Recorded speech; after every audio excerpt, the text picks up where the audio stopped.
नमस्कार, मैं हूं सुनील सिंह और आप देख रहे हैं न्यू आदर्श भारत। खबर है यूपी से हाथरस की।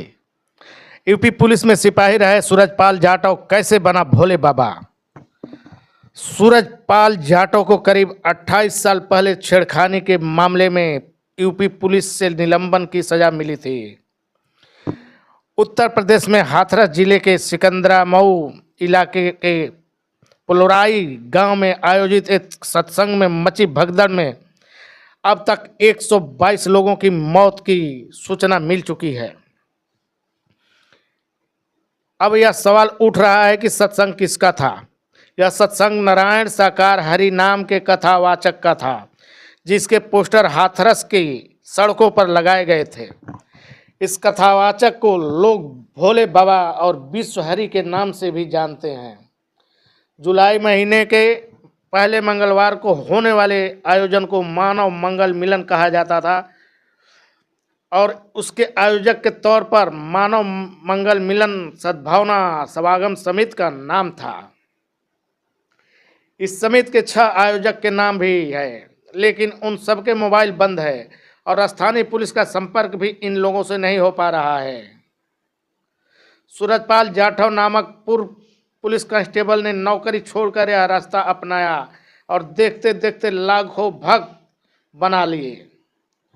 हालांकि इन लोगों के बारे में अलीगढ़ के पुलिस महानिरीक्षक सलभ माथुर ने बताया, सत्संग समारोह के आयोजक मंडल और बाबा के खिलाफ संगीन धाराओं में मामला दर्ज कर लिया गया है। आयोजक मंडल के सदस्यों और भोले बाबा की भी तलाश की जा रही है, लेकिन सभी ने अपने अपने मोबाइल को बंद कर रखा है, इसलिए सभी के बारे में सही और सूचना सटीक नहीं मिल पा रही है। सत्संग वाले बाबा की असली कहानी किसी फिल्मी कहानी से कम नहीं है।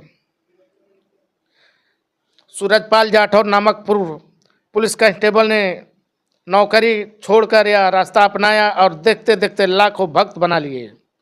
आइए जानते हैं कि भोले बाबा नारायण साकार हरि उर्फ सूरजपाल जाटव कौन है।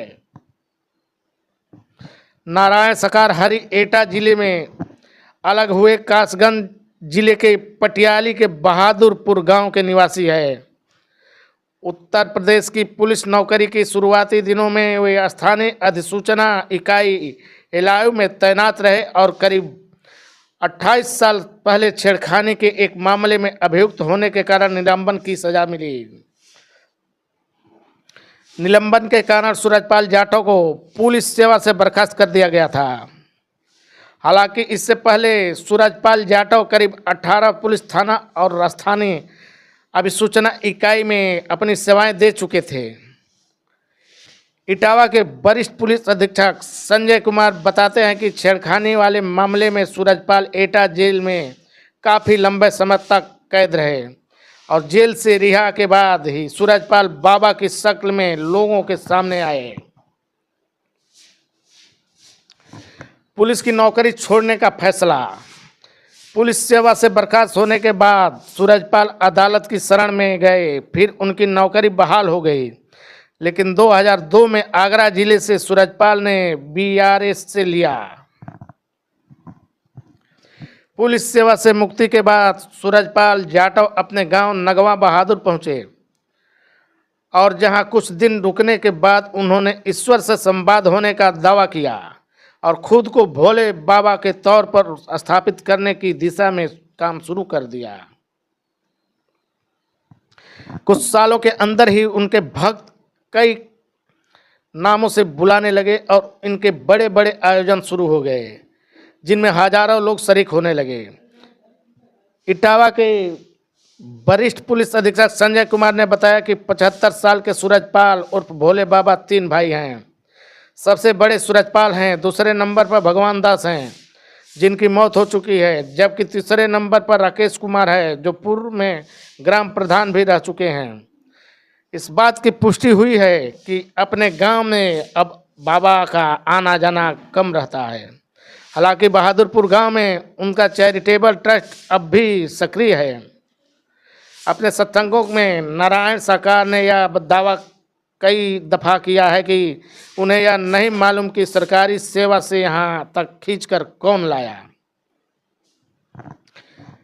दिलचस्प ये भी है कि नारायण सरकार अपने भक्तों से कोई भी दान दक्षिणा और चढ़ावा आदि नहीं लेते हैं, लेकिन इसके बावजूद उनके कई आश्रम स्थापित हो चुके हैं। उत्तर प्रदेश में कई दूसरे स्थान पर स्वामित्व वाली जमीन पर आश्रम स्थापित करने वाला दावा भी किया जा रहा है। नारायण सरकार हरि अपने सत्संगों में अपने भक्तों की सेवादार बनकर करते नजर आते हैं। बहुत संभव है कि ये सब वह अपने भक्तों में लोकप्रिय होने के लिए सोचकर समझकर करते हों।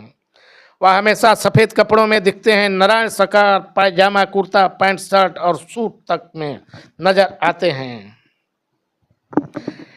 हालांकि इंटरनेट पर वह बहुत लोकप्रिय नहीं हैं। सोशल मीडिया पर उनके भक्तों की बहुत मौजूदगी दिखाई नहीं देती। उनके फेसबुक पेज आदि पर बहुत ज़्यादा लाइक्स नहीं है, लेकिन ज़मीनी स्तर पर उनके भक्तों की संख्या लाखों है। उनके हर सत्संग के दौरान हजारों भक्तों की भीड़ दिखाई देती है। ऐसे आयोजनों में सैकड़ों स्वयं सेवक और स्वयं सेविकाएं सेवा की कमान संभालती हैं। पानी, भोजन से लेकर ट्रैफिक की व्यवस्था सुचारू रूप से चले, इसकी कोशिश की भी है, भक्तों की समिति करती है। यूपी पुलिस सेवा से क्षेत्राधिकारी के रूप में सेवा मुक्त हो चुके रामनाथ सिंह यादव बताते हैं, भोले बाबा का आज से 3 साल पहले इटावा के नुमाइश मैदान में भी 1 माह तक सत्संग समागम का आयोजन हुआ था। इसमें अफरा तफरी का माहौल देखने को मिला था। आयोजन के आसपास वाली कॉलोनी में रहने वाले लोगों ने प्रशासनिक अधिकारियों से आगे भविष्य में बाबा के कार्यक्रम की अनुमति न देने की भी गुहार लगाई थी। बाबा के भक्तों में समाजवादी पार्टी के नेता जसवंत नगर के पूर्व ब्लॉक प्रमुख अनवर सिंह जाटव भी शामिल हैं। अनवर सिंह जाटव बताते हैं कि भोले बाबा अपने सत्संग में लोगों के बीच मानवता का संदेश देते हैं। उन्होंने बताया वे लोगों में प्रेम से रहने का भरोसा देते हैं, साथ ही एकजुट रहने की भी अपील करते हैं। अनवर सिंह जाटव के मुताबिक बाबा अपने सत्संगों में मोबाइल के प्रचलन की आलोचना करते हैं। जाटव के मुताबिक भोले बाबा का जहाँ जहाँ प्रवचन होता है वहाँ एक कमेटी का गठन किया जाता है और उसे कमेटी से सभी लोगों को जिम्मेदारी सौंप दी जाती है। सत्संग को सफलतापूर्वक संपन्न कराने के लिए कमेटी के सदस्य आपस में चंदा इकट्ठा करते हैं और कार्यक्रम आयोजित कराते हैं।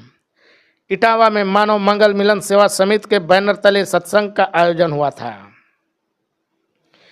समिति अध्यक्ष राजकिशोर यादव बताते हैं, जब कभी भी बाबा का कोई सत्संग कार्यक्रम होता है तो उनको इस बात की सूचना दे दी जाती है, जिसके आधार पर वह अपनी कमेटी के माध्यम से संपूर्ण व्यवस्था होती है।